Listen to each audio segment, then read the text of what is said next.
Hello guys. Hello, this is for Libra. Okay Libra, welcome dito sa aking channel. Kapalaran 888, welcome guys. Alamin natin kung anong messages, vibration, gabay energy para sa lahat ng Libra. Okay, so this is general reading, weekly tarot reading tayo. Okay. Ang first card mo dito Libra ay a blessing on your creativity, number 19, number 10. Sa linggong ito, sinasabi ng barahan na possible na maraming mga tao yung kailangan ng serbisyo mo. Okay? So, hahanapin ka nila. You're in demand. Okay? Pwedeng freelancer ka or kung ano man. Pwedeng sa loob ng company, sa loob ng trabaho. Puro Libra. Hahanapin nila, Libra, saan ka? Kailangan kita, parang ganun. So, yun. Nakikita ko rin sa dito na sobra-sobra kang focus and creative ka. Yung parang halimbawa, konti na lang yung pera mo. Pwede mo siyang, kumbaga, magamit para sa buong linggo. Like for example, pagbabudget. So, nakikita natin to na message para sa lahat ng Libra.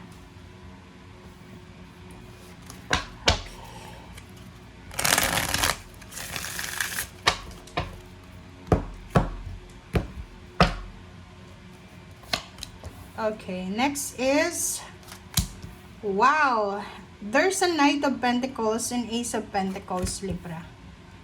Pero there's a Three of Swords. Bakit ganun? Sa ilalim mo dito ay, there's a King of Swords. Your direction. Diba? Sabi ng baraso dito, Libra, mag-comment ka sa comment section if you resonated. It's either you are having an issue with yourself, meron ka bang anxiety, depression, insomnia, family problems, emotional problems, kasi like Three of Swords, you suffered, maybe 3 weeks ago, pwedeng nasaktan ka, may nanakit sa'yo emotionally, parang ganon, umiyak ka, parang ganon.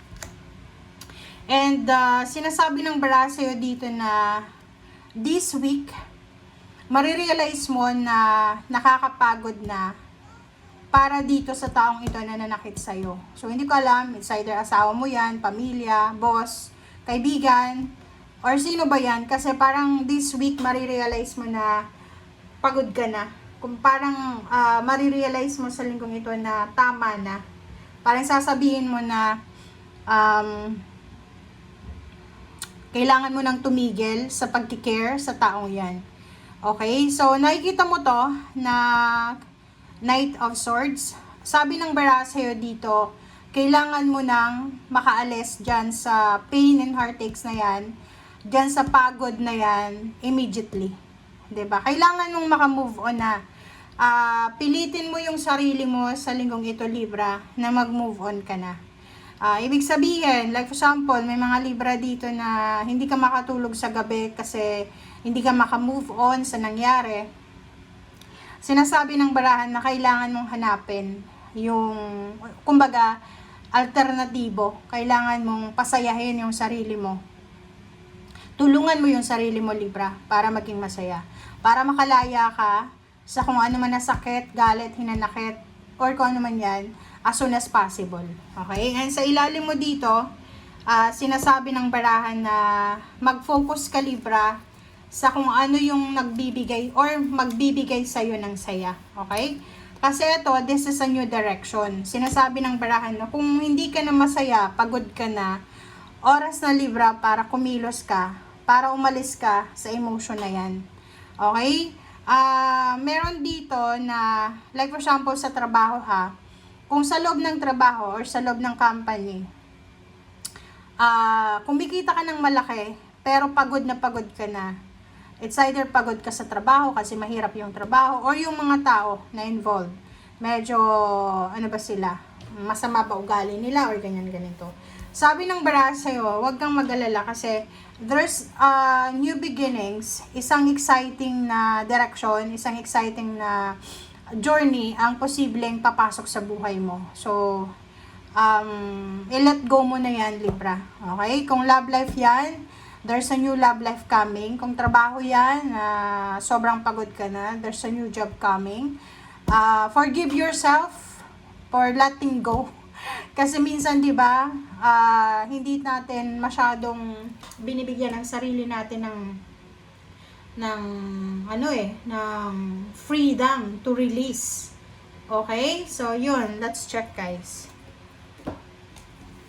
May ibang tao na nagigilty eh. Pag halimbawa na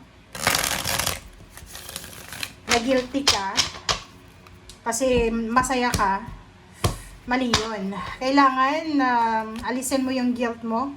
Maging masaya ka, Libra. Okay, reverse yung 6 of Swords. Ano ka eh, parang sinasabi ng bara sa'yo na ikaw mismo yung ayaw ng move on. Like, halimbawa sa trabaho, nasa Pilipinas ka siguro, pero you are super talented, super skilled ka, na pwede kang makapagtrabaho sa ibang lugar. Pero as a Libra, ang Libra kasi kontento na siya kung ano lang yung meron siya. So, pwedeng kontento ka na sa kung anong meron ka. But sinasabi ng barahan na huwag kang matakot mag-try. Bakit hindi mo subukan? 'Di ba? Oh, 9 of Wands. Dalawa yung 9 of Wands mo. Pagod na pagod ka na ba sa pagbabalanse mo sa pera?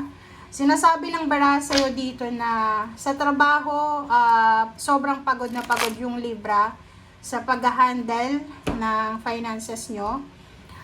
Nakikita ko rin sa'yo yung trabaho, sobrang enjoyed ka na siguro. Like for example, kahit masakit yung ulo mo, masakit yung katawan mo, may injury ka sa legs, sa paa, nagtatrabaho ka pa rin. So, sinasabi ng barahan na 6 of Pentacles, if ever kailangan mo ng tulong, if ever na alam mo na hindi mo kaya, you need to say it. You need to, sabihin mo, or, tawag dito,